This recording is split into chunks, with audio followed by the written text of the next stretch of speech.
Barwani collector Shivraj Singh Verma ने mining अधिकारी के पद रिक्त होने के पश्चात भी वित्तीय वर्ष समाप्ति के पूर्व अभी तक गत वर्ष जमा हुए 3.89 करोड़ की रॉयल्टी के विरुद्ध 6.95 करोड़ रुपए जमा करवाने में सफलता प्राप्त की है। साथ ही कलेक्टर शिवराज सिंह वर्मा ने निर्माण एजेंसियों में संलग्न विभागों के जिला अधिकारियों को चेतावनी देते हुए उनके यहाँ कार्य कर रहे ठेकेदारों से बकाया रॉयल्टी की राशि इसी वित्तीय वर्ष में जमा कराने के भी निर्देश दिए हैं। कलेक्टर के अनुसार गत वित्तीय वर्ष में जिले को मिले 8 करोड़ के राजस्व के विरुद्ध 3.89 करोड़ रुपए जमा हुए थे, जिसके कारण माइनिंग विभाग ने जिले के राजस्व के लक्ष्य को घटाकर 5 करोड़ रुपए कर दिया था। इस वर्ष कलेक्टर के सतत समीक्षा के कारण अभी तक 6.95 करोड़ रुपए की रॉयल्टी जमा हो चुकी है, जो इस वित्तीय वर्ष के लक्ष्य से जहां 1.95 करोड़ रुपए अधिक है, वहीं गत वित्तीय वर्ष में जमा 3.89 करोड़ रुपए के मुकाबले 3.06 करोड़ रुपए अधिक है। अधिकारी बन राजस्व वसूली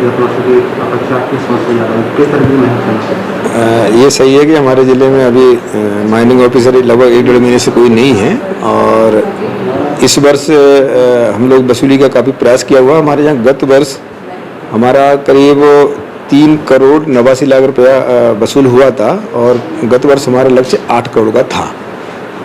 गत वर्ष का लक्ष्य पूरा न होने से इस वर्ष का लक्ष्य शासन की ओर से 5 करोड़ का निर्धारित किया गया है और अभी तक जिले में 6 करोड़ 95 लाख मतलब यानी लगभग 7 करोड़ रुपये रॉयल्टी का हम कल तक वसूल कर चुके हैं। हमारा ये प्रयास है कि अभी 5 दिन जो बचे हुए हैं इसमें अधिक से अधिक वसूली करें। उम्मीद है कि कम से कम 1-8 करोड़ रुपये वसूल कर लेंगे, तो ये बड़ी अच्छी उपलब्धि इस जिले के लिए। छोटा सा जिला है, इसमें माइनिंग के ज़्यादा स्कोप नहीं है, फिर भी हम लोगों ने बहुत प्रयास किया हुआ और आगे भी ये हमारा प्रयास जारी रहेगा। शासन का जो रॉयल्टी राजस्व है चोरी ना हो, उसके रोकथाम के प्रयास में भी हमें सफलता मिली है। युवा कांग्रेस के प्रदेश महासचिव और बड़वानी के प्रभारी सुमिल नाहटा ने आज नगर पालिका के काउंसलिंग हॉल में पदाधिकारियों और कार्यकर्ताओं की बैठक आयोजित की गई। मीडिया से बात करते हुए नाहटा ने कहा कि यूथ कांग्रेस से बड़ी संख्या में युवा जुड़ना चाहते हैं और सरकार की नीतियों को लेकर किस तरह आवाज उठाई जाए और संगठन का किस तरह विस्तार हो, इसको लेकर चर्चा की गई। इसी के साथ चंबल क्षेत्र को लेकर उन्होंने कहा कि वहाँ पर अधिक संख्या में युवा जुड़े हैं। उनके पहले युवाओं को लगता था कि महल से सब कुछ चलता है, लेकिन अब युवाओं को लगता है सबको मौका मिलेगा। इसी के साथ बढ़ती महंगाई, gas cylinder, petrol, diesel, fertilisers आदि के मुद्दे पर भी सरकार पर निशाना साधा। वही शिवराज सिंह चौहान के माफिया अभियान पर निशाना साधते हुए कहा कि शिवराज माफिया के नाम पर राजनीति कर रहे हैं, लेकिन यह माफिया उनके 15 साल के शासन में ही पद पर थे, जिन्हें कमलनाथ ने 15 माह में खत्म करने का काम किया था। शिवराज सिंह कहते हैं कि हमने 40,000 करोड़ की जमीन को मुक्त कराया, लेकिन बड़ा सवाल यह उठता है कि इन जमीनों पर कब्जा कब हुआ था और क्यों हुआ था। यह हमारी मासिक बैठक और जो कार्यक्रम रहते हैं, जो हमें पदाधिकारियों की बैठक लेनी होती है, उस तारतम्य में मैं और हमारे जिला प्रभारी आदरणीय दीपक भाई हमारे साथ थे और कार्यक्रम ये था कि जो विस्तार करना है हम संगठनात्मक, बहुत सारे ऐसे युवा हैं जो युवक कांग्रेस से जुड़ना चाहते हैं, उनको पूरे पदाधिकारी के रूप में उनको जोड़ने का काम हम आगे चलाएंगे। उस रूप में हम यहाँ मौजूद थे। लगातार जिस तरीके से महंगाई बढ़ती जा रही है, अनीतियाँ बढ़ती जा रही है, उसके खिलाफ जो जनता का आक्रोश है, उसके आगे की रणनीति हम तय करने यहाँ आए थे।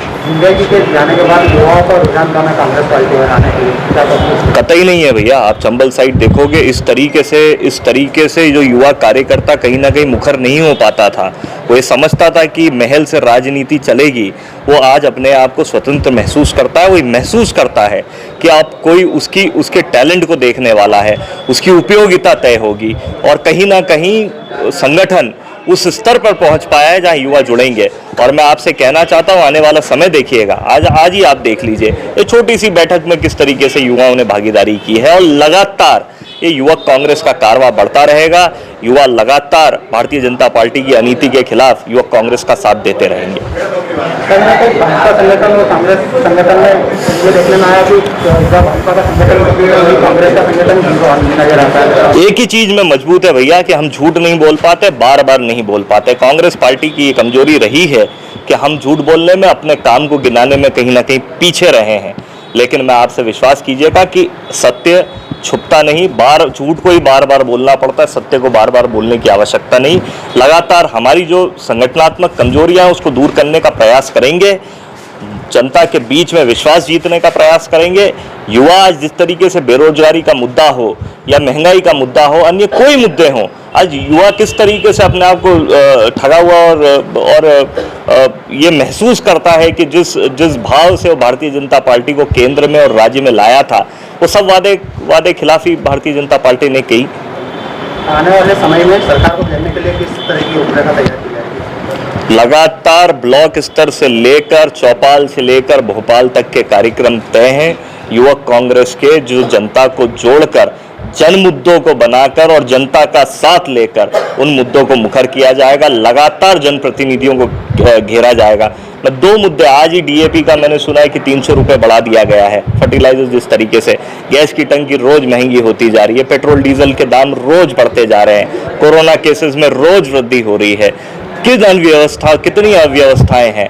मैं कहना चाहता हूं, माफिया के नाम पर आज शिवराज सिंह जी राजनीति करने का प्रयास कर रहे हैं। ये 15 साल में माफिया पनपे थे ना, तभी तो उनको आज खत्म करने का काम 1.5 साल में कमलनाथ जी ने किया और उसको पकड़ने का काम अब शिवराज जी कर रहे हैं। जब कहते हैं 40,000 करोड़ की हमने जमीनें छुड़वा दी, तो वो कब्जे हुए कब और हुए क्यों, किनके संरक्षण में हुए?